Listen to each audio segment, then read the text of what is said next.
أعوذ بالله من الشيطان الرجيم. بسم الله الرحمن الرحيم.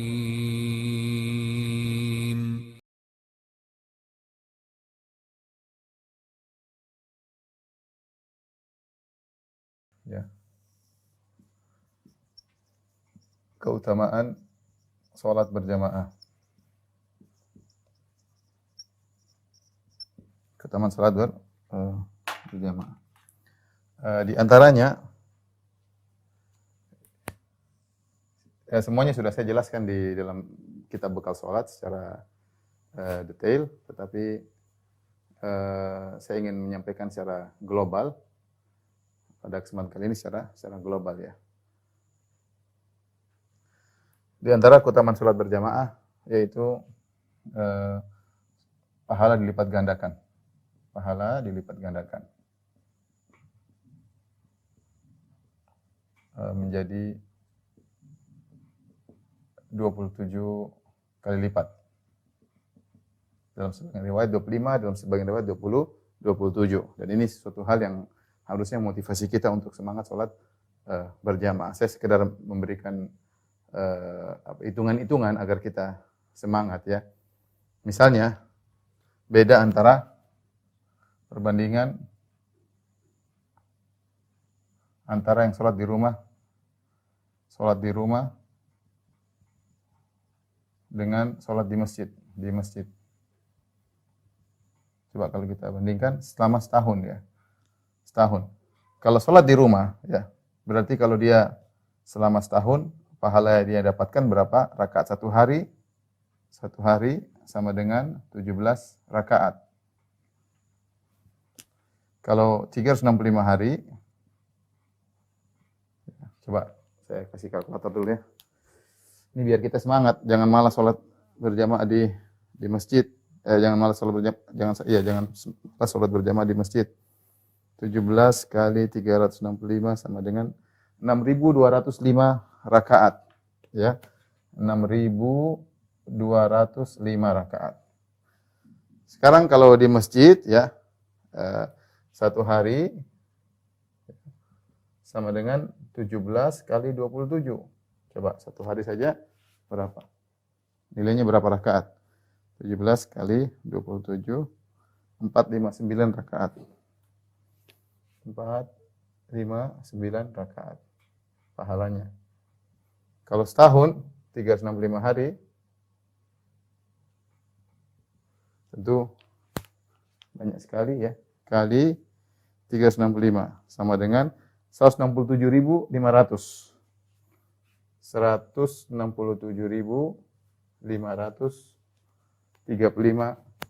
rakaat. Nah, Bapak-bapak sekalian perhatikan ya, betapa jauh jarak antara 6.000 dengan 167.000. Nggak ada bandingannya. Maka kalau seorang sholat di rumah, dia tentu akan merasakan banyak kerugian. Ya, bayangkan, ini baru setahun, bagaimana kalau 2 tahun, bagaimana kalau 3 tahun. Dan dia akan melihat hasilnya nanti di akhirat ya. Ini akan nampak hasilnya di akhirat.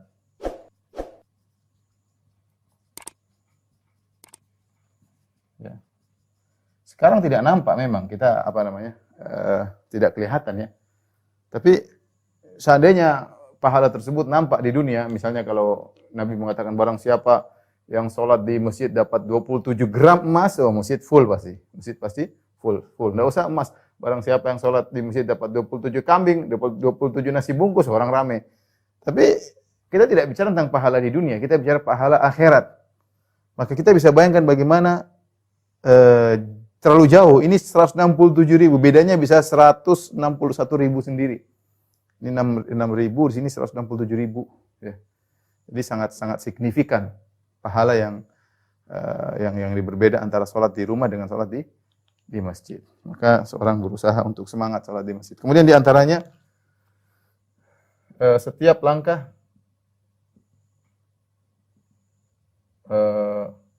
mengangkat derajat. Yang satunya lagi, langkah yang lain mengurangi dosa. menghilangkan dosa. Nah, kita ini dosa banyak ya, Bapak-bapak yang dirahmati Allah Subhanahu wa taala. Kita ini dosanya banyak. Tiap hari kita berdosa, lisan, pandangan, pendengaran, komentar, banyak sekali. Dan ini berlaku jarak pulang balik. Perhatikan ini, jarak pulang pergi. Ya. Sampai sebagian salaf, mereka sengaja jalannya, langkahnya pendek-pendek. Tidak mau langkah panjang-panjang, karena kalau langkahnya pendek semakin banyak jumlah langkah. Karena setiap langkah angkat derajat, semakin langkah mengurangi dosa. Semangat ke masjid.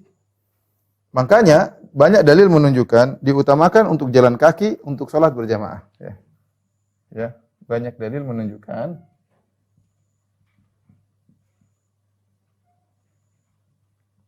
keutamaan jalan kaki. Jalan kaki untuk sholat berjamaah. Sholat berjamaah ya, bukan naik kendaraan. Bukan naik kendaraan.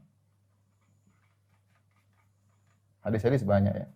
Seperti Rasulullah SAW sebut tentang sholat Jumat, barang siapa yang keluar pagi-pagi hari menuju sholat Jumat, kemudian dia langkahkan kaki menuju pagi-pagi, man bakkara, man ghassala waqtasala wa bakkara wabtakara, barang siapa yang di pagi hari berhubungan dengan istrinya, kemudian dia mandi, kemudian dia segera menuju ke masjid, kemudian dia summa dana minal imam, kemudian dekat dengan imam sholat Jumat, fa ansata, kemudian dia mendengar, karena lahu bi kulli khutwatin yakhtuha, maka setiap langkah yang dilangkahkan kakinya akan mendapatkan pahala puasa selama setahun, pahala salat malam selama setahun. Ini dalil bahwasanya dianjurkan untuk berjalan memang. Berjalan. Kita tahu hukum asalnya syariat tidak mempersulit. Kalau ada yang mudah kenapa dipersulit? Sekarang Ustaz ada motor, ada mobil, ya syariat asalnya demikian. Tapi khusus untuk salat datang dalil-dalil secara khusus menganjurkan kita untuk berjalan. Seperti kisah seorang yang rumahnya jauh, dia rumah paling jauh, nanti kita ada dalam bekal sholat ya. Kemudian terkadang lewat di panas hari, terkadang gelap hari, sampai ada yang memberi ide bagaimana kalau dia pindah rumah, atau bagaimana kalau kita belikan himar untuk dia naik, dia nggak mau. Dan Nabi membenarkan sikap dia lebih milih untuk berjalan kaki. Kenapa? Karena jalan kaki itu dituntut ketika dalam sholat, setiap langkah menambah derajat, setiap langkah mengurangi dosa. Demikian juga ketika Bani Salimah ingin pindah dekat Masjid Nabawi, rumahnya kan jauh kampung Bani Salimah, ingin pindah dekat Nabawi, maka Nabi mengatakan tidak perlu. Bani Salimah, diyarakum tuktab atharukum, kata Nabi SAW, wahai Bani Salimah, tetaplah kalian di rumah-rumah kalian meskipun jauh, karena langkah kaki kalian dicatat oleh Allah Subhanahu wa taala. Maka dengan demikian kita semangat ya, semangat agar kita agar kita pergi sholat berjamaah, karena setiap langkah kaki ini kita semakin tinggi derajatnya. Bayangkan kalau kita misalnya masjid 500 meter, jauh sekali ya 500 meter. 500 meter, 1 meter, misalnya kita langkah 2 langkah.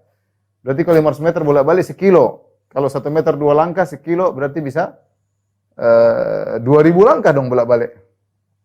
2000 langkah dan 2000 derajat, 2000 dosa hilang. Masya Allah. Ya. Jadi semangat, ya, semangat.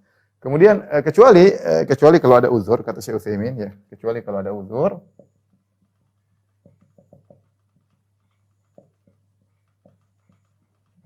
maka naik kendaraan tidak apa-apa. Naik kendaraan tidak apa-apa, tidak apa-apa. Dan pahala maka pahala berdasarkan dosa, berdasarkan roda, maka pahala berdasarkan putaran roda, kata Syekh Utsaimin rahimahullah taala, ya, sebagai pengganti kaki. Ini sekedar aja, karena hukum asalnya dia beruzur, hukum asalnya dia biasa jalan kaki, tapi ada uzur hujan misalnya, atau dia tidak mampu lagi berjalan, misalnya dia sudah nggak kuat, harus di kursi roda misalnya, atau harus naik kendaraan, maka insya Allah roda ini mengganti posisi kaki. Roda menggantikan posisi kaki. Wallahu a'lam bishawab ya. Kemudian di antara keutamaan salat berjamaah yaitu adalah lebih mudah diterima salatnya. Ya. Kenapa? Karena keberkahan jamaah. berjamaah. Ya, berjamaah ada keberkahan. Lebih mudah diterima rame-rame dan insya Allah lebih khusyuk ya, lebih khusyuk apalagi kita mendengar lantunan imam. Dan orang kalau berjamaah insya Allah lebih apa? Lebih khusyuk karena setan mengganggu yang apa? Al-ghanamul qasiyah. Dalam hadis disebutkan hendaknya kalian berjamaah karena namanya zi'ib, namanya serigala itu menangkap kambing-kambing yang terpisah dari rombongan. Demikian juga setan mengganggu seorang yang terpisah dari jamaah ya. Insya Allah lebih khusyuk. Ya. Karena setan lebih sulit untuk menggoda. Ada keberkahan berjamaah. Kemudian di antaranya juga semakin banyak jumlah jamaah, semakin besar pahala. Ini di luar 27 kali lipat. Ini pahala lain lagi maksud saya. Makanya disebutkan dalam hadis, disebutkan dalam buku bekal salat, salatu rajulaini azka min salatil fadh. Salat dua orang lebih mulia daripada salat satu, salat salasa tiga orang lebih mulia daripada yang dua, yang keempat lebih banyak. Makanya dikatakan bahwasanya pahala paling besar adalah di Masjid Haram. Pahala paling besar salat di Masjid Haram.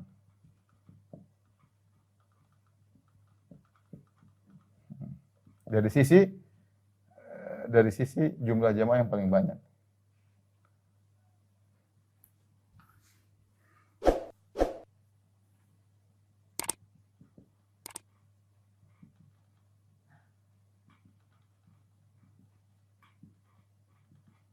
Selain 27 kali lipat, selain lagi 100.000 kali lipat karena di haram, karena di Masjid Haram, kali lipat karena di Masjid Haram. Jadi benar, sebagian ulama berpendapat bahwasanya seluruh masjid Makkah, semua orang yang sholat di masjid-masjid di kota Makkah selama dalam tanah haram pahalanya 100.000 kali lipat. Selain dapat 27 derajat, 100 kali lipat, tetapi di Masjidil Haram paling banyak. Kenapa? Karena jamaah paling full di situ. Kalau musim haji bisa mungkin berjuta-juta dalam masjid full, lantai 1, lantai 2, bedroom, lantai 3, semuanya full dan itu semakin banyak jamaah semakin besar apa? Pahala ya. Dan ini banyak keutamaan salat berjamaah. Saya kasih gambaran saja ini sekitar beberapa hal yang mungkin membantu kita untuk semangat sholat berjamaah. Belum lagi kalau kita berjamaah kita otomatis ya, kalau kita berjamaah